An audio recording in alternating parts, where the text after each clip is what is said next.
Bonjour Mesdames et Messieurs, bienvenue à FacDev Connect, organisé par le département de médecine familiale à l'Université d'Ottawa. Je suis Louise Weir. Je voudrais vous souhaiter la bienvenue à la présentation d'aujourd'hui. Les tests inutiles, coûts exorbitants, que puis-je faire? La présentation sera d'une durée de 30 minutes, suivie de 15 minutes de questions et de réponses. Vous pouvez poser vos questions dans la boîte de discussion à la droite de votre connexion Adobe Connect, à tout moment pendant le webinaire.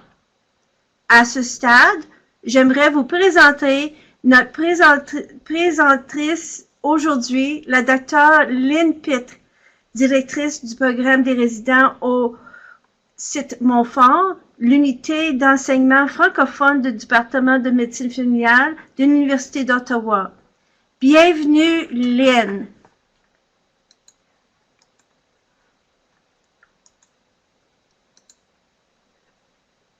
Alors, merci Louise, merci au département de m'avoir invité.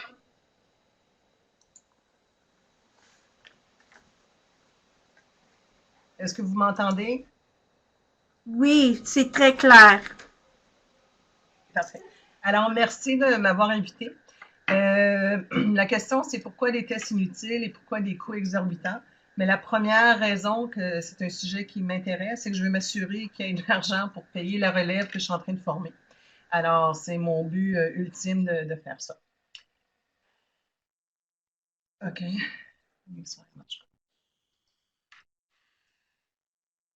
Alors, je suis déjà très forte en technique. Alors, mes slides, ah, là, voilà. Mes diapos, vous allez voir, je ne suis pas tellement forte en technique, alors j'ai de l'aide à côté de moi. Alors, les coûts exorbitants, les tests inutiles, comme je vous dis, c'est quelque chose qui me tient beaucoup à cœur. Alors, mes buts ou les objectifs, c'est à la fin, du, c'est ça, ça? OK. On veut évaluer l'ampleur du gaspillage et identifier les sources majeures de gaspillage. On veut rechercher les informations pertinentes pour pouvoir se questionner sur nos pratiques actuelles. On voudrait identifier aussi des actions spécifiques dans nos pratiques personnelles qui peuvent engendrer une optimisation de coûts. On aimerait aussi apprendre à utiliser de façon plus judicieuse nos tests de laboratoire et nos médicaments. Identifier aussi des exemples de traitements non nécessaires dans sa pratique. Alors, vous allez voir, il y a beaucoup de réflexions personnelles que vous allez faire. Et j'aimerais que vous vous présentiez un petit peu ce que l'hôpital Montfort a fait pour remédier à ce problème-là. J'ai aucun conflit, sauf que, comme je vous dis, que je voudrais qu'il reste de l'argent dans la cagnotte pour notre, notre relève. Alors, tout a commencé à Montfort, nous, en 2013 ou 2014, quand Dr. Bilodeau nous a présenté quelles étaient les dépenses en Ontario. On sait que les budgets de santé n'augmentent pas, mais on sait aussi que les prestations de soins ne sont pas nécessairement meilleures, même si on fait du bon travail. Alors, quand on regarde ici, on voit qu'il y a beaucoup d'argent qui est perdu, qui est vraiment pas utile. Alors, il y a 17 ou soit 3,3 milliards d'argent qui, c'est une défaillance de prestations. Il y a un problème de coordination qui est quand même 5. Il y a un surtraitement, ça arrive parce qu'on fait des tests de laboratoire, on fait des investigations, on est obligé de chercher plus loin dû aux réponses. Il y a une grande, grande complexité administrative qui ne nous appartient pas vraiment à nous les médecins, mais tous les autres couleurs nous appartiennent. Alors, on a quand même 70 des coûts qu'on peut faire quelque chose pour essayer de les diminuer. Si on regarde, alors nous, on s'est basé à Montfort, on dit, OK, si on gaspille comme ça, on va regarder dans un mois le nombre d'émissions qu'on a eues et on va juste prendre les électrolytes, qui est un test excessivement simple. Alors, en octobre 2014, on a eu 1133 émissions. Ça, c'est tous les départements confondus. Il y a eu 500, 5000 créatinine, 4800 potassium, 4800 sodium, 4000 urée et 4700 chlorure. En moyenne, les gens sont restés 6,3 jours. Alors, si on fait le calcul, ça veut dire que mon patient qui a eu une créatinine, il y en a eu probablement eu entre 4 et 5 créatinines durant ces 6 jours. Il y a eu 4 potassium durant ces 6 jours. Il y a eu 4 sodium aussi, l'équivalent de 3,5 urée et l'équivalent de 4,2 chlore. Quand on regarde le coût total pour le mois, c'était 44 000 environ que ça a coûté à l'hôpital pour faire ces tests-là. la question qu'on s'est posée, c'est quand moi je demande des électrolytes, est-ce que je regarde vraiment l'urée? Est-ce que je regarde vraiment le chlore? Ou est-ce que je regarde surtout mon potassium et mon sodium et ma créatinine si j'en ai besoin? Alors, on va voir ce que ça donne. Si on faisait attention aux tests qu'on n'a pas vraiment de besoin ou que ce n'est pas nécessaire d'avoir une créatinine à tous les jours sur un patient, on pourrait tout simplement, avec des électrolytes, se sauver 175 000 dans le budget de l'hôpital. Et si on fait tout ça aussi dans nos bureaux, c'est-à-dire que la province peut sauver énormément de sous. On a fait la même chose avec les transfusions sanguines ou avec les formules sanguines. Alors, il y a encore nos 1300 émissions. Il y a eu 6 formules sanguines de fait par patient. Alors, je vous rappelle qu'il était là juste pour 6 jours, donc une par jour. Il y a eu un groupe sanguin par patient et il y a eu 0,06, quelques patients qui ont eu des transfusions. Se demander une formule sanguine à tous les jours, on ne comprend pas trop la raison. Alors, pourquoi qu'on en parle? Comme je vous dis, c'est parce qu'on veut s'assurer qu'il y ait de l'argent qui reste. Mais le gouvernement a sorti en 2013 que même si on fait de plus en plus, la population n'est pas nécessairement en meilleure santé et la population n'en a définitivement pas pour son argent. L'autre chose qu'ils ont vu aussi, c'est qu'aux États-Unis, 20% des pertes en santé, c'est relié à du gaspillage. Ou 20% du revenu de santé est relié à du gaspillage. On n'est pas les États-Unis, mais on est très semblable dans nos données. Alors, ça veut dire que nous autres aussi, on est vraiment un système en crise. L'autre raison qu'on peut en parler, c'est que nous, les médecins, on a un très grand rôle à jouer dans le gaspillage, mais on a aussi un très grand rôle à jouer dans la solution. À Montfort, comme partout ailleurs, le nouveau contexte économique fait qu'on ne peut plus garder les tests au même rythme et on doit offrir les meilleurs soins. Alors, notre but, c'est de trouver des sources de gaspillage, c'est d'innover pour trouver des solutions pour sauver des sous et aussi de contribuer, c'est-à-dire faire un geste qui peut être différent, qui serait meilleur pour la santé des patients sans coûter trop cher au système. L'autre raison aussi qui m'appartient comme directrice de l'enseignement médical à Montfort, c'est que en septembre 2015, j'ai introduit une nouvelle politique d'ordonnance pour les étudiants de troisième année. Cette politique-là leur permet de commander les tests de sang de base et des radiographies de base.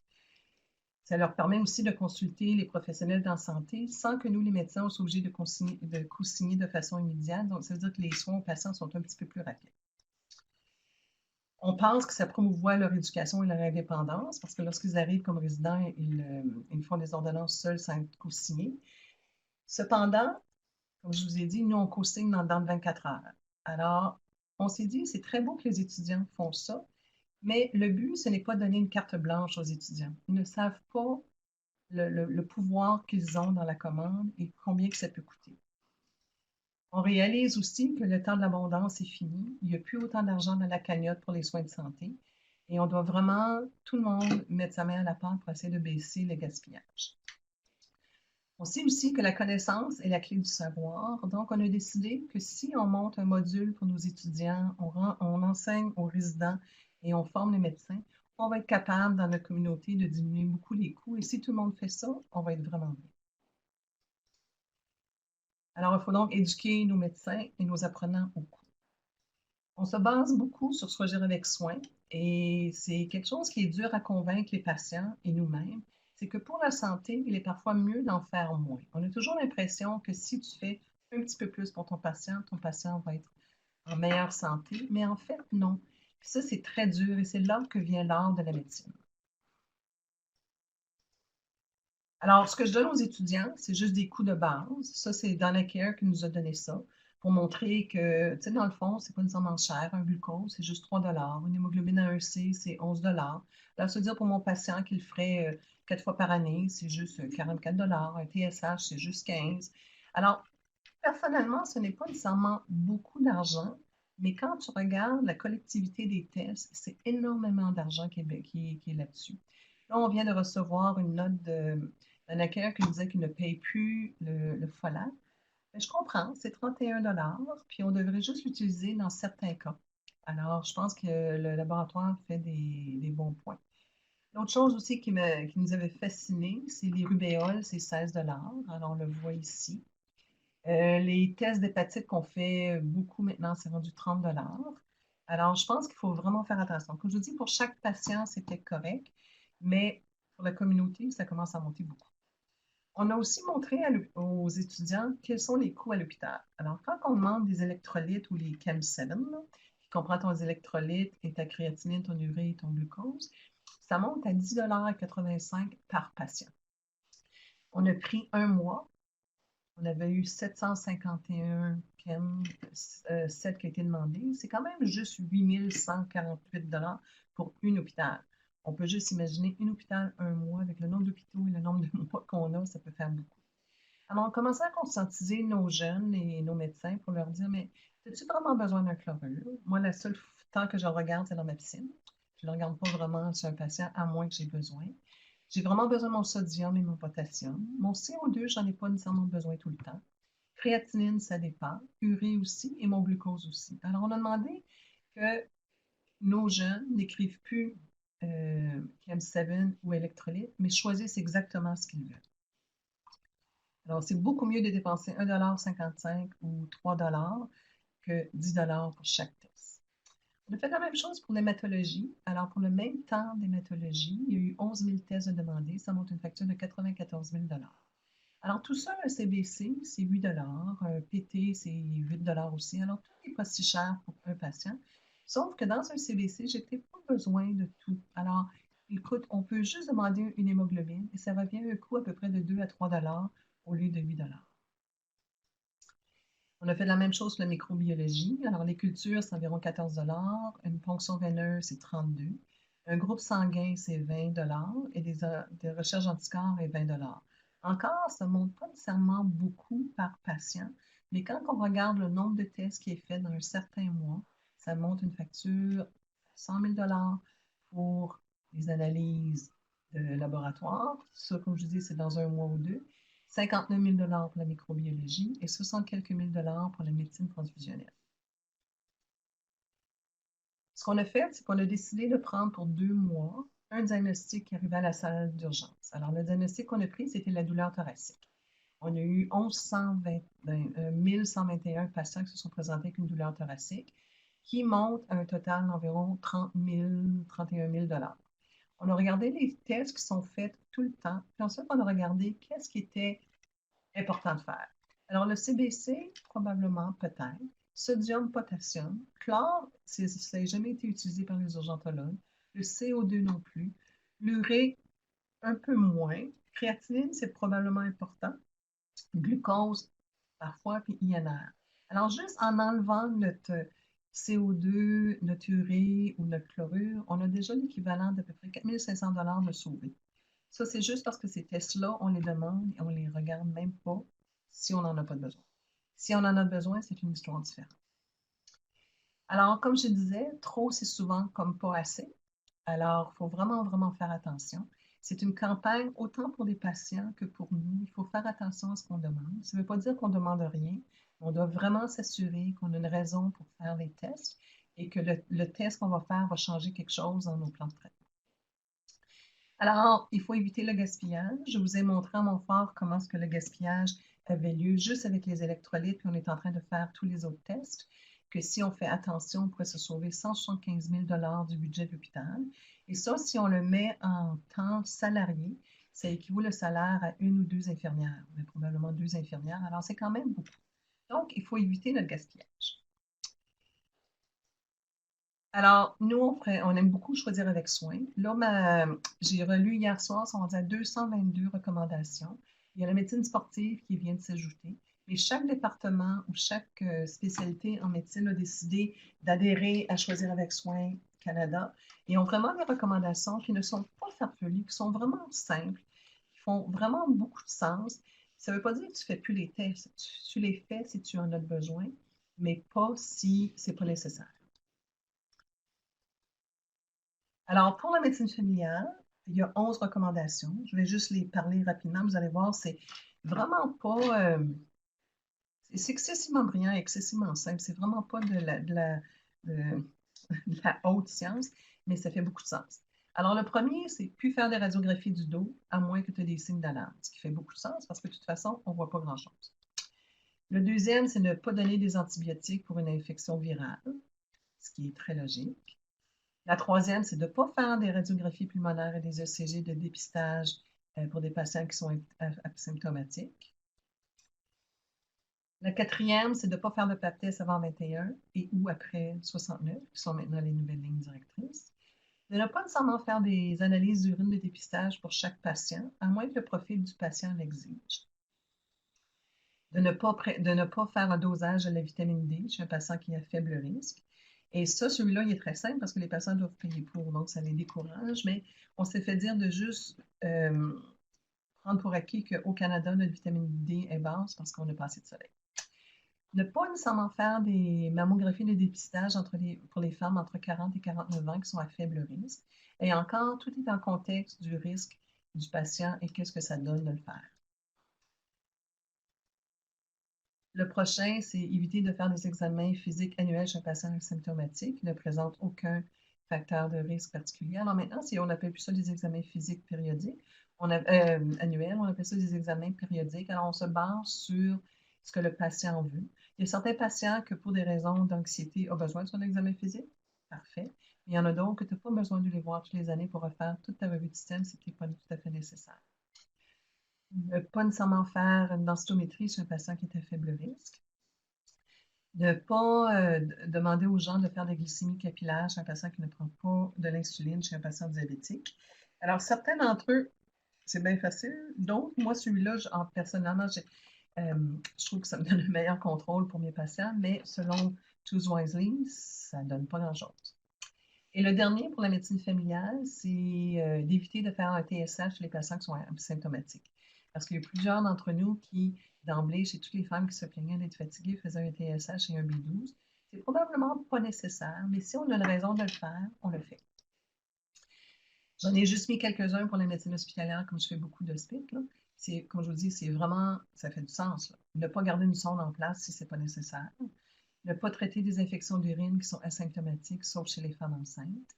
Ne pas de donner de benzo ou d'antipsychotiques chez un patient âgé pour un traitement d'insomnie parce que ça peut causer des délires ou de l'agitation. Ne pas faire des IRM à tous les gens et des Doppler et des CT scans à tous les gens qui viennent pour une syncope.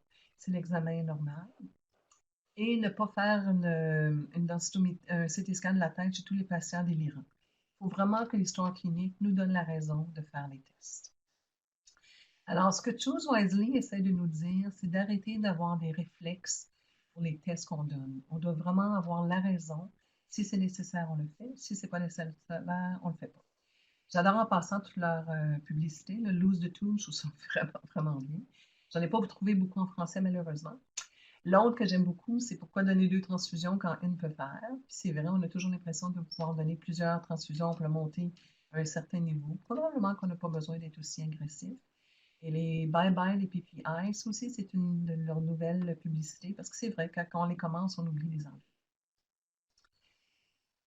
Drug de pre-op, ça, c'est un débat aussi qu'on a avec nos anesthésistes et nos cardiologues. C'est probablement plus nécessaire de faire les ECG et les radiographies pulmonaires pré-op chez un patient qui est totalement asymptomatique, mais c'est encore un changement de culture.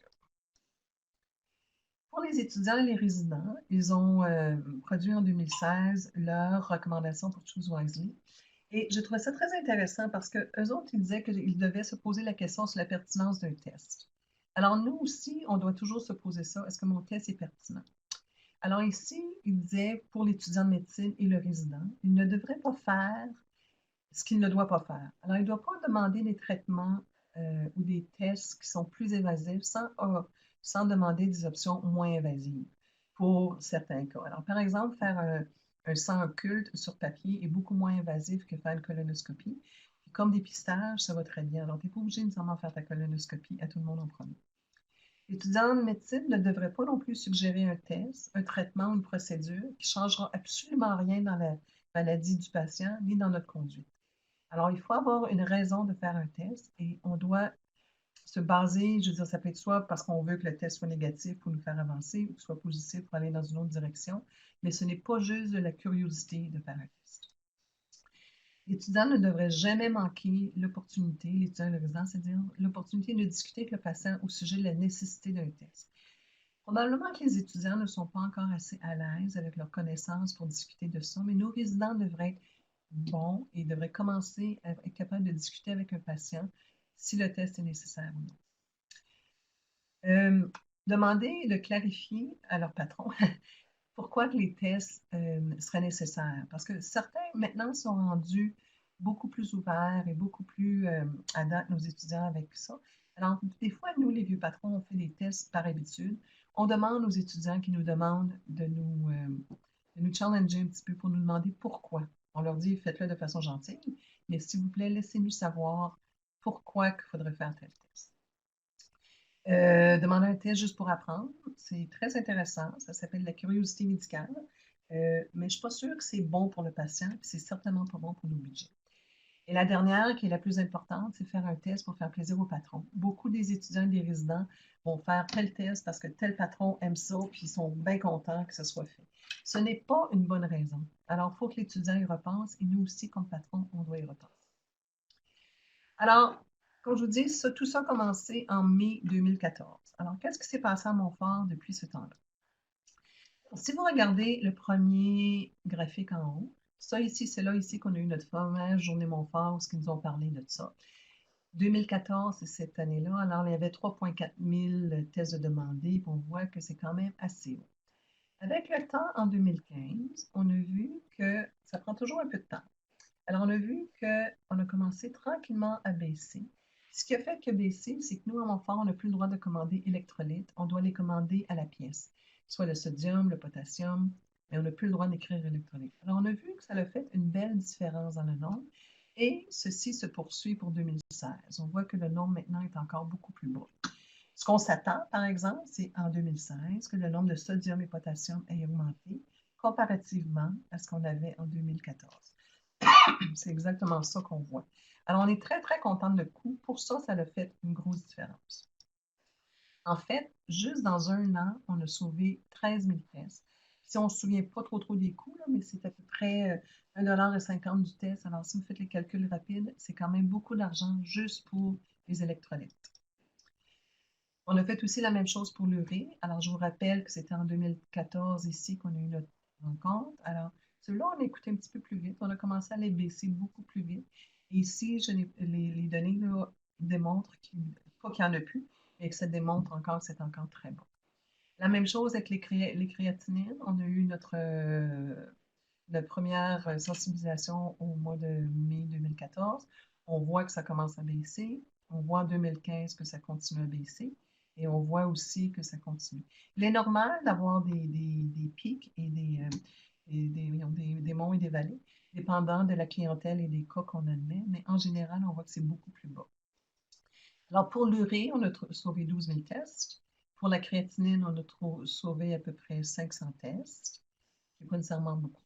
Si je regarde l'urgence, qui a quand même un gros volume de population qui viennent et beaucoup de tests, encore mon fameux mois de mai. Alors, je regarde tous les tests. On voit qu'il y en avait quand même 22 000 au mois d'avril. Là, on est rendu, en 2016. On voit que les tests ont baissé vraiment, vraiment beaucoup. On est super content ici, dans février 2015, on a eu un beau record, ça a baissé. Puis en 2016, on voit que le vert, là, que ça monte. La seule chose qui nous inquiète, c'est qu'on voit ici une petite surgescence. Alors là, il va falloir qu'on trouve pourquoi c'est rendu un petit peu plus haut. Ils ont quand même baissé de 30 en ça, puis c'est quand même 55 000 tests au total qui ont été moins faits à l'urgence. Un des moyens qu'ils ont fait pour ça, c'est qu'ils ont enlevé tout simplement les ordonnances préfaites que les infirmières remplissaient quand le patient arrivait avec soit des douleurs thoraciques ou soit des douleurs abdominales. Ils ont enlevé toutes les automatisations et là, ça l'a sauvé vraiment beaucoup. Alors, au total, dans un an, on a sauvé 70 000 tests. Alors, comme je vous dis, si je vous ai montré un peu les coûts, on peut faire des petits calculs rapides, mais c'est fascinant comment, en ayant une campagne de sensibilisation pour les tests de sang, la différence que ça peut faire. Maintenant, ce qu'on fait, c'est que ça, c'est le travail de Dr. Weisser, de Sébastien Landry. Ils sont capables maintenant d'aller voir tous les départements. Alors, si j'étais en mode live, on pourrait le voir. Je pourrais cliquer dessus. Ça me montre tous les tests qui ont été faits dans l'année ou dans le mois. Ça me montre ici tous les tests qui ont été faits dans le mois et ça compare à l'année précédente. Alors, si je vous ai dit que c'est en 2014 qu'on a eu ça, ça veut dire que quand je compare euh, le mois d'avril 2015, j'ai 6000 tests de moins que le mois d'avril 2014. Alors, quand on voit qu'on s'en est vraiment, vraiment bien, on était bien content. On remarque cependant que là, je pense qu'on est dû pour avoir un autre petit cours parce qu'on a recommencé à en faire un peu plus qu'on faisait par rapport à la réduction qu'on avait. Donc, on recommence à retomber dans nos mauvaises habitudes. Alors, je remonte ce graphique ici. Ça, c'est les tests que nous faisions au total en 2014. Ça, ici, c'est en 2015. On voit une belle réduction. Et en 2016, on voit une réduction. Mais là, on voit ici qu'on est rendu au moins bon. Alors, il va falloir qu'on se refasse une autre cavale. Si je regarde l'obstétrique, eux autres ont été très bons. Ils ont décidé d'enlever, comme je dis, les formulaires automatiques. Alors, ils ne font plus le CBC d'électrolytes de façon régulière chez leurs patients. Alors, on peut voir ici en 2014 un nombre de tests. Puis si je vais directement en 2016, on voit qu'ils ont réussi à toujours bien baisser leurs tests. Et en fait, ils sont excellents. On est en train de voir si on va se faire un concours entre départements parce qu'on est très impressionné de l'obstétrique. Si je regarde maintenant l'urgence, alors l'urgence, c'était la même chose. 2014, c'est toujours un petit peu plus haut. 2015, on voit que ça commence à baisser. 2016, c'était très, très bien, jusqu'en octobre. Alors là, on va essayer de voir pourquoi octobre s'est rendu différent. Ici, c'est un autre moyen aussi de tous les départements de montrer, on peut voir le volume d'activité versus le nombre de tests par intervenant. Alors ici, je pourrais avoir mon nom, ça, ça met mon volume d'activité, mon nombre de patients, le nombre de tests que je fais. J'ai la même chose ici. Alors ça, ici, on a caché tous les noms, mais on est capable de voir pour chaque médecin, dans n'importe quel département, combien de tests il commande et combien la moyenne est de son département en faisant ça ici. Alors, si je reviens à l'urgence, pour les électrolytes, ça c'était en l'année de septembre 2016 à décembre 2016. On voit que sur les électrolytes, là, sont probablement très, très bien. Ceci est le nombre de visites, ceci est le nombre de tests commandés. Alors, c'est normal que plus tu vois des patients, plus tu vas des tests, mais tout a l'air bien normal. Quand on regarde d'autres tests ou la moyenne, ce qui nous a vraiment surpris, c'est que tu vois qu'il y a des médecins ici qui font chaque tiron en fait correspond à un médecin. Il y a certains médecins que tu vois qui font beaucoup mieux, qui font moins de tests. Il y en a d'autres qui font la moyenne. Mais on a remarqué 5 à 6 médecins qu'on voit ici, qu'on revoit ici, basé sur le nombre de cas qu'ils voient, qui font beaucoup plus de tests. Alors, quand on a demandé à notre programme, à notre urgentologue, de savoir le pourquoi, il nous a dit très clairement que c'était relié au fait que c'était des nouveaux médecins. Alors là, c'est quelque chose que je dois faire. Pas l'incertitude de nouveaux médecins, mais un peu. Il faut vraiment travailler sur les jeunes médecins pour essayer de les rendre plus sécures pour demander un petit peu moins de tests si c'est nécessaire. Médecine familiale, ça, c'est très dur à voir. On est un petit peu partout. Alors, on essaie de se trouver un moyen pour nous de pouvoir faire ça. Alors, ça, c'est la même chose. Je vous montre ici juste les électrolytes. Il y en a qui presque un petit peu plus, la majorité moins. Il y en a un ici qui n'en fait pas du tout. Alors, il faut qu'on voit c'est quoi notre norme.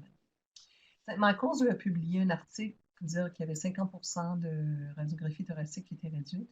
Alors, nous, mon frère, on aimerait beaucoup publier pour dire qu'on a réussi à se sauver 70 000 tests en quelques mois. Alors, qu'est-ce que je peux faire pour aider le système? Alors, certaines suggestions qu'on pourrait faire demain, tout le monde.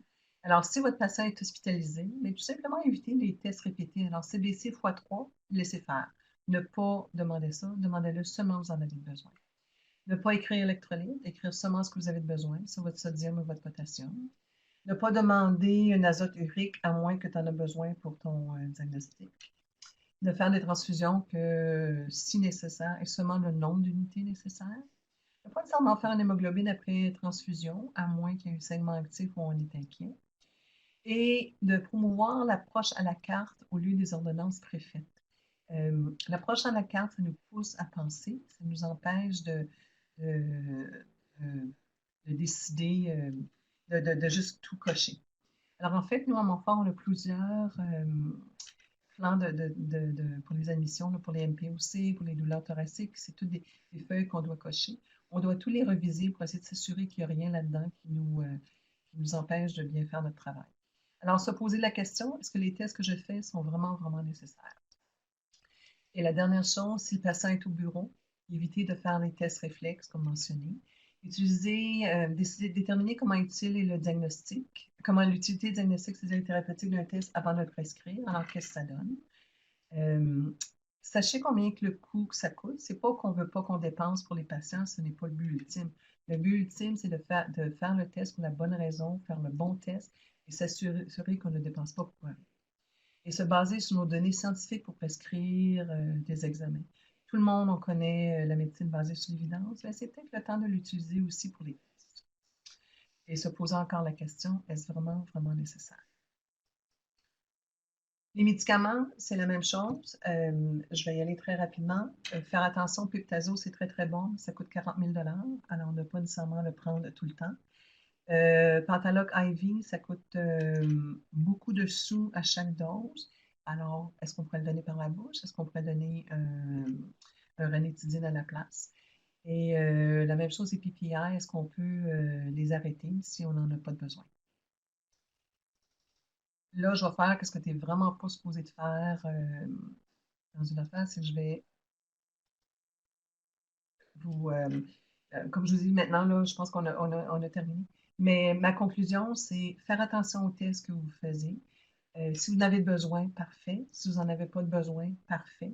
Si le coût est important, seulement si le test est fait de façon inutile. Alors moi, ce que j'enseigne à mes étudiants, mes résidents, c'est pas que je veux pas que tu fasses rien, parce que décider de ne pas faire le test pour sauver de l'argent au détriment du patient n'est pas notre but. Notre but, c'est de faire le test si on en a besoin, faire le bon test et sauver un petit peu d'argent si on est capable pour la province. Alors, je vous rappelle, trop n'est pas mieux. Pas assez peut être, trop peut être pas assez. Alors, faire attention à ce qu'on fait. Alors là, je crois que c'est tout le temps que j'ai. Je ne sais pas s'il y a des questions.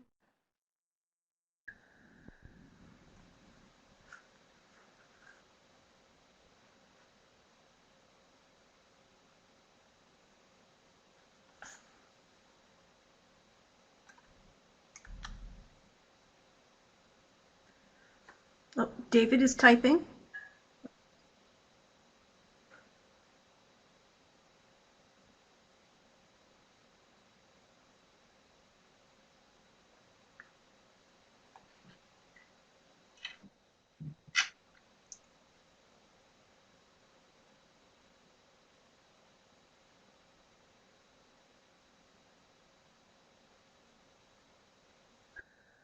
Alors, David, pour ta question, c'est pourquoi les mauvaises habitudes reviennent. Euh, Certaines des mauvaises habitudes reviennent parce que je pense je pense que c'est la nature humaine. On oublie que c'est peut-être plus nécessaire. Je pense que c'est une des raisons. Deux, c'est que comme il n'y a plus nécessairement de rappel, je pense qu'on fait juste oublier. Il y en a certains que c'est des nouveaux médecins aussi qui ont les mauvaises habitudes. Je regardais à mon fort à un moment donné, nous, ce qu'on avait fait, c'est le prix des antibiotiques pour nous sensibiliser au coût. Pendant qu'on avait ça, on faisait excessivement attention. Quand ils ont vu le prix, on a commencé à utiliser les gros antibiotiques à la place. Alors, je pense que c'est juste la nature humaine. Est-ce que des diagnostics ont été manqués? Je pense, David demande s'il y a des diagnostics qui ont été manqués. Je ne pense pas qu'il y ait des diagnostics qui ont été manqués. Il faut dire qu'on n'a pas fait de recherche là-dessus pour voir s'il y a eu des erreurs médicales au fait qu'il n'y a pas eu de tests. Ça, je pense que ça va être notre prochaine étape à voir. Mais quand on regarde nos rondes de mortalité, là, MNM, ou les cas qui sont arrivés, les erreurs médicales là, qui se passent à Montfort, il n'y en a pas eu, à ma connaissance, qui ont été faites parce que les tests n'ont pas été demandés.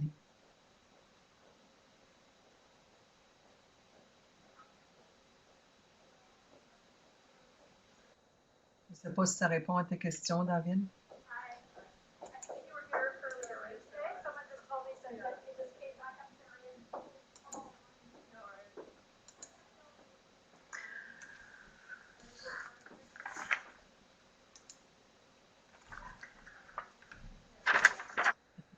Oui, j'aimerais beaucoup, David, publier. En fait, ce qu'on veut faire, c'est, avec l'Institut de recherche de Montfort, on aimerait ça engager un écrivain parce que j'ai pas la touche d'écrivaine. Et le travail, comme je te dis, c'est fait avec Dr. Bilodeau, Dr. Jean Roy, Dr. Chantal Bernard, Dr. Weisser et Sébastien Landry, notre directeur au médecin-chef. Alors oui, notre but, c'est de publier.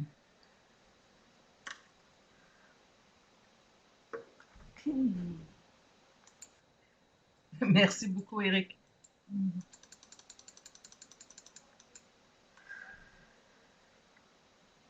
Merci d'avoir assisté à notre webinaire d'aujourd'hui. Veuillez consulter notre courrier électronique de suivi. Il nous avertira de l'enregistrement de l'événement d'aujourd'hui sur notre fiche de YouTube. Veuillez prendre un moment pour remplir notre sondage de sortie rapide au lien affiché à l'écran. Merci beaucoup, Lynn. C'était très bien. Merci beaucoup. Au revoir. Bye.